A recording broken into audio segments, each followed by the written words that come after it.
Alrighty, so let's do the preview of the Columbus Crew. And throughout these previews I'm going to be doing for each MLS team, I try my best in terms of wearing each team's jerseys. But as you know, I don't have every single team jersey in my jersey collection. In fact, I only have like 9 MLS team jerseys in my collection right now, and that's obviously going to continue to increase when I continue to buy jersey this season. So for teams that I don't have a jersey for them, what I'm going to do is that I'm going to basically just wear their colors, and that in this case Columbus, yellow and black is their colors, and that's basically kind of like the substitution in terms of me if I would have had a Columbus Crew jersey. Now, I did have a Save the Crew t-shirt, which I kind of threw that one away because I knew that isn't kind of relevant anymore since the Crew has been saved. But I'll probably try to see if I can get like a Columbus Crew jersey, especially the new ones that they released, which I really love the new ones, and that was one of the few ones that I actually really like out of most of the jerseys that's been released this season. But anyway, talk about the preview for the Columbus Crew. Their record last season was 10-8-16, and they only have 38 points. They scored 39 goals last season, which is one of the lowest. It's not a big surprise Columbus don't score like 50 plus goals last season because, this is a team that's been struggling in terms of scoring goals the last couple of years, and last season was no exception to that. They allow 47 goals, which, was a little bit high for them because this is a team that doesn't usually allow a lot of goals. But, 47, I think it's still kind of like right around the range where it's kind of average in terms of the amount of goals each team have conceded. Or if you take an average in terms of the goals conceded by every single team, 47 is right around that number, and their goal differential was -8. Now, last season, they did miss the playoffs, and I believe that was the first time they missed the playoffs in, 4 or 5 seasons. Like, Columbus had been a regular playoff team, but unfortunately last season, it was kind of a transitional period for this team, and they finished 10th in the Eastern Conference, and they got knocked out of the round of 16 in the U.S. Open Cup by Atlanta United.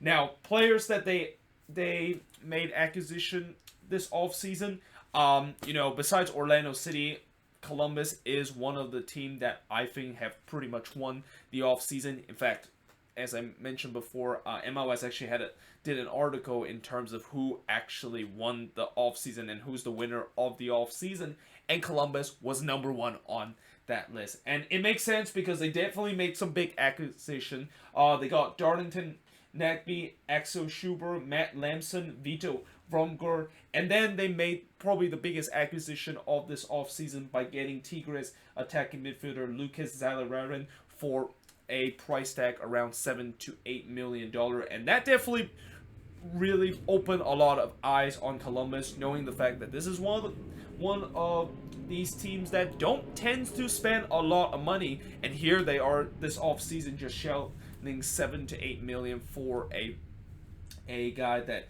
comes from one of the more successful club in Liga MX recently, and yeah, it's quite impressive that they were able to pull this move off.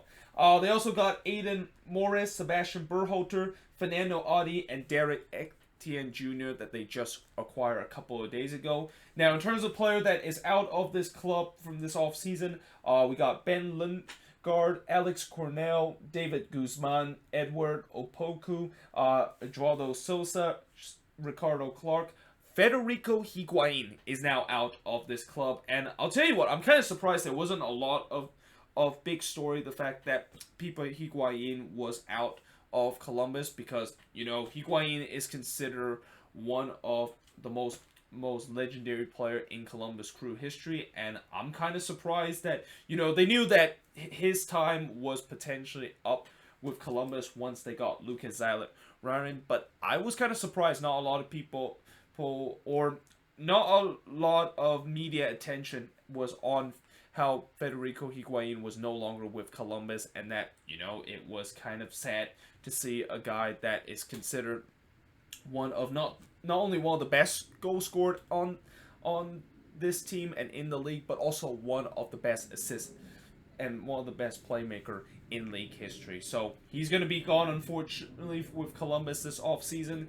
The same goes with Luis Argudo, although Argudo, of course, was picked up by Inter Miami in the expansion draft. Then you got Connor Maloney, Romero William, and Will Trapp is now no longer a Columbus Crew as just last week, or actually, was it last week or this week? Will Trapp, of course, is traded to Inter Miami in exchange for 100,000 TAM and also an international spot, which I still think it's that is just incredibly low in order to get Will Trapp, and especially a guy that is considered one of the most experienced and one of the best holding midfield in the league. Yeah, that's definitely not a lot of money that Inter Miami made, and that I feel like that is an absolute steal for Inter Miami in that case. But when you look at some of these names that is out on Columbus list, certainly you can see it is kind of like at the end of the era for Columbus, and that, you know,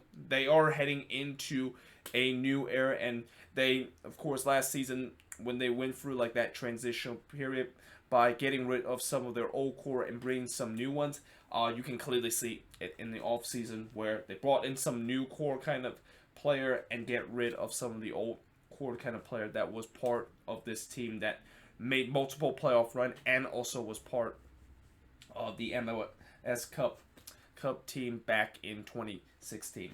Now, in terms of goals scored for Columbus, it's got to be Jerzy Zardes. I mean, he's basically the main striker of this team, and he's been the guy that has been delivering the goals. And, you know, I have always talked about how Jerzy Zardes has really revised his career at Columbus, and these last two seasons, it's been kind of proven that he can score at least 10 or 15 goals a season, and I won't be surprised if he can do that once again with this Columbus team heading into the season.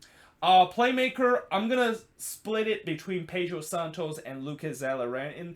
Pedro Santos, obviously the leading assist player from this Columbus Crew team last season. And really, Pedro Santos is another guy that had a bounce back year where, you know, as much as the Crew was in a transitional period and was having a rough year, Pedro Santos was one of the highlights of their season. And that, you know, just a year ago back in 2018, we all remember how Pedro Santos only scored one goal that season, and he didn't, I think, got around 7 or 8 assists, but the fact that he only scored one goal and you're paying him DP money in order to do that, yeah, that's definitely a big issue. But he bounced back last year by, I think he got 12 assists and also double-digit goals, so it's good to see that he bounced back, and hopefully he can continue that form heading into this season.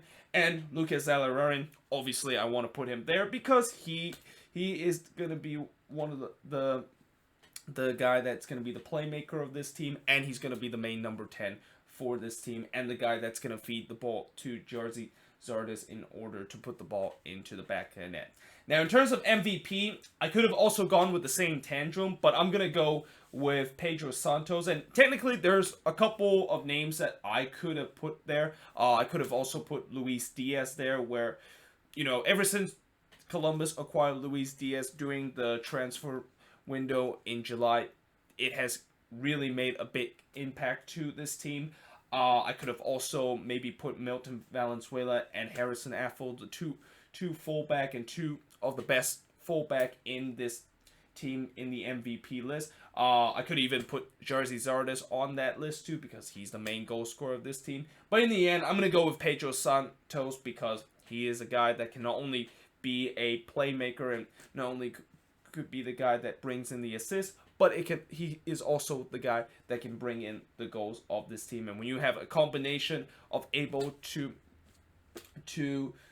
make assists and also scoring goals on your tally, then you're instantly going to be the most valuable player on that team. The surprise package for this Columbus Crew team, I mean, it has to be Fernando Adi. Like, I just have a feeling this year with Fernando Adi coming back to reuniting with his former manager Caleb Porter and joining the Columbus Crew, I just feel like he's going to have a redemption year. And that, as I said before, if there's one manager that can get the best out of Fernando Adi, it's going to be Caleb Porter. And that I have a feeling he can rediscover his form that he has with Portland. Now, do I think he's going to score like around 10 plus goals this season? Maybe. I mean, it depends on if Pedro Santos and Lucas Zylaren could potentially feed the ball to him, and it depends on how much Caleb Porter wants to play, and whether if Porter wants to play two striker up front with Zardes and Adi pairing up as the two number 9 going forward, or does he actually bring Adi off the bench in relief of Zardes? But I have a feeling Adi is going to do much better than he did with FC Cincinnati. I mean, it was kind of a disastrous time when he went to FC Cincinnati and only scored one goal for that club during his time with FC Cincinnati in MLS. And I think in some way he's also kind of very motivated, the fact that he wants to prove people that he can still be the same goal scorer that he was with Portland a couple of years ago. And he also wants to screw FC Cincinnati even more by scoring a ton of goals with Columbus and just really make FC Cincinnati even suffer that the fact that they still have to pay that gigantic kind of contract that they still have to own him after they made him a designated player when they signed him in the before their inaugural season in MLS.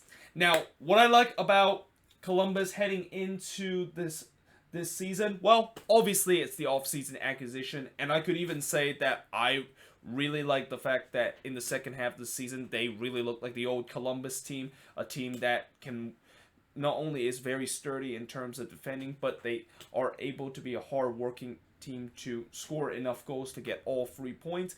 And knowing the fact that they have more offense on after all their off-season acquisition that they have added, and the fact that I have a feeling they could picked up where they left off in the second half of the season, I feel like they could be that team. This could be a team that not only gets back to the playoffs, but is a team that could be a huge dark horse coming out of the Eastern Conference. Now, one of the big questions this upcoming season will have to do with, can they continue that momentum that they had from the second half of last season to this season. So as much as I just credit the fact that I feel like they could bring that momentum that they had in the second half of the season into this one, it's not always guaranteed. I'm just kind of saying it, just thinking that I have a good feeling it's going to happen with all the offseason acquisition that they made, and that I think Caleb Porter has now got a decent enough